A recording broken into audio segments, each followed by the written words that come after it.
Hi folks, thank you for joining me. My name is Nick and this is episode 14 of Spectrum Talk, where we talk about everything ZX Spectrum. It might be about the computer itself, the software or the hardware. We might talk about gaming characters or software houses, or we might even just talk about different memories. Now, if you've seen any of the other episodes of this series, which hopefully you have, if not, go back and check them. I can certainly deal with the views.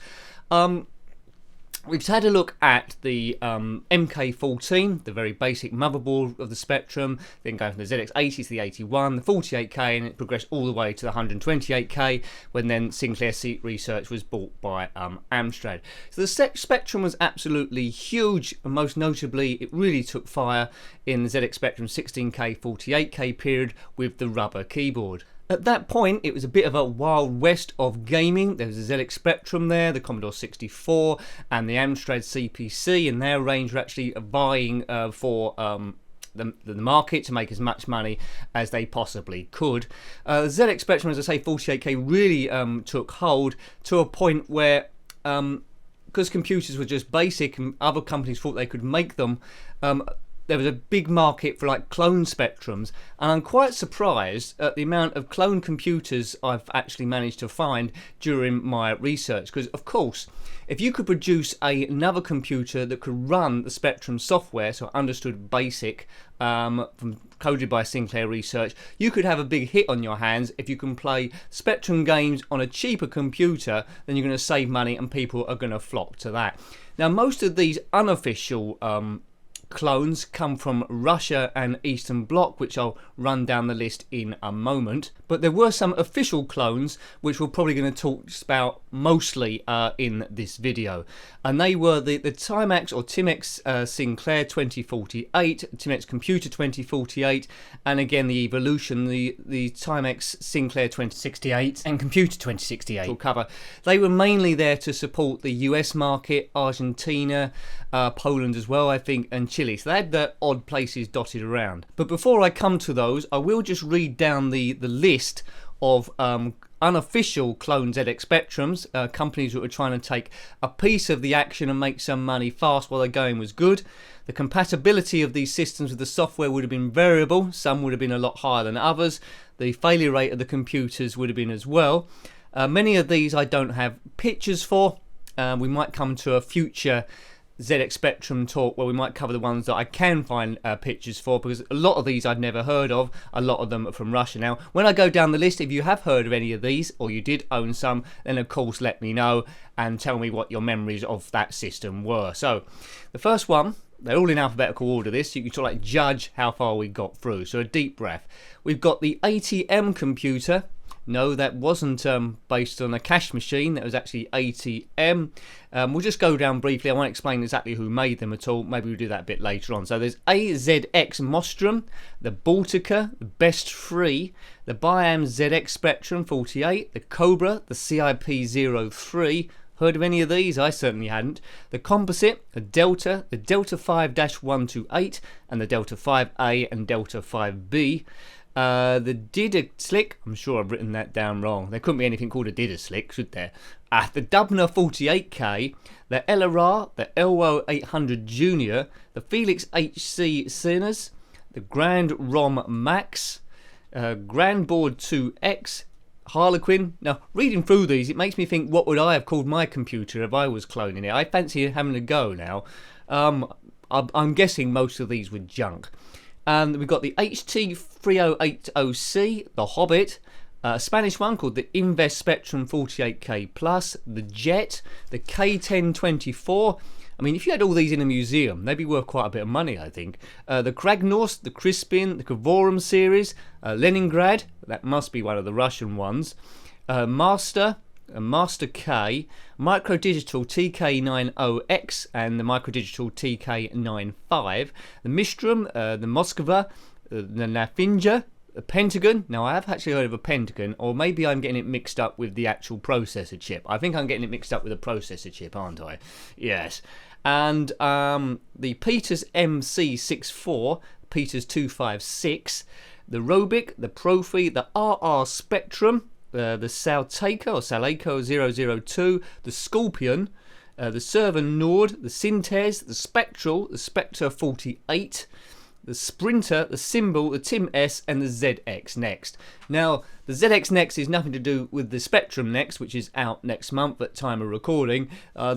It might be another Russian one. So the ZX Spectrum Next is nothing to do with this ZX Next, which was just an attempt at a clone of the 48K Spectrum, I believe. So forgetting all those unofficial clones that weren't licensed by Sinclair Research or Amstrad, what did that leave us in terms of the rest of the world? Now, it's always interesting to see what a product looks like exported somewhere else.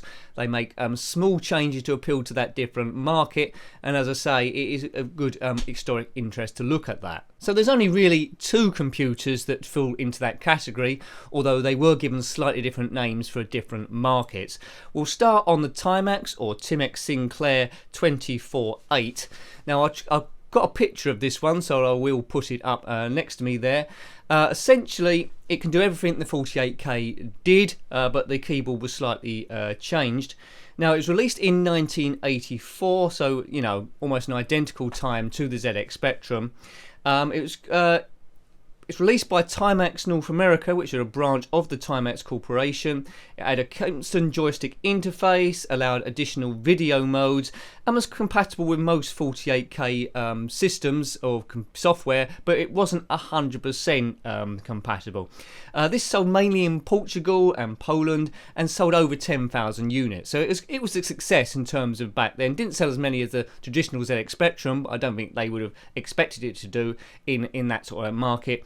And it's called it had NTSC mode, which was sold in Chile. It had the standard beeper, which also the ZX Spectrum 48K had, so no designated sound chip. It was just that beeper that we've all come to love. It could connect to a tape recorder like the traditional 48K could, or you could extend it or connect it to two external microdrives. The operating system of this was Sinclair Basic on the ROM, and the system ran from 1984 to 1989 before it was discontinued. This was the Timex Computer 248, and a few people did some modifications on this. It was possible to expand it to 128K. There was supposed to be a version called the Timex Sinclair 248, just a slight bit of rebranding for different markets, but unfortunately that was never released. I presume it was going to be the same computer, so not a major loss to the industry. And the other version, as I mentioned, the other clone was the Timex 268 computer, also known as the Timex Sinclair 268, as again different markets. This was released in 1983, so again at the similar time that the Spectrum 48K was being released, although just slightly after. It was aimed at the US market.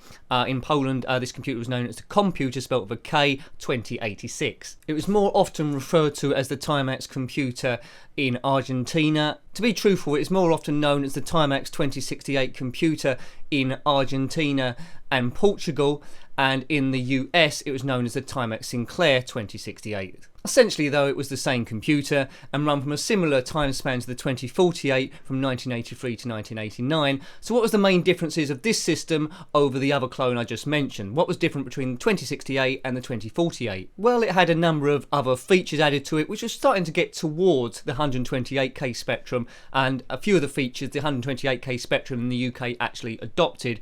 It was the first computer, I believe, to encompass the new sound chip, the AY38912, was using the ZX Spectrum 128K Plus. It had twin joystick ports, improved keyboard, it felt better to key it in, looked more professional, and was the first one in the series to have a cartridge port, which you can just put the cartridge in and the game would load. There's additional screen and video modes as well. So if you're from the US, you might have come across those, or indeed Argentina or Portugal. If you did, let me know. As I say, I haven't got too much information about the unofficial clones. On the next episode, we might have a look at a few of them, see if we can dig out some pictures or any faves. If you did have any of those, as I mentioned, please put that below, because this is a forum for shared information, and get me to track it down and come up with something interesting. So hope you like a brief overview of the clones that were there. There was just a couple of official clones and loads of unofficial clones, as one would expect, trying to cash into a fledgling market, like a gold rush, as you suppose there was. A bit of a wild west of computing, which won't be ever happen again, but it's good to be at the start and see how things formed. There can only be a few winners. So thanks for watching Spectrum Talk again. Until next time, take great care of yourself and a very fond goodbye. Goodbye.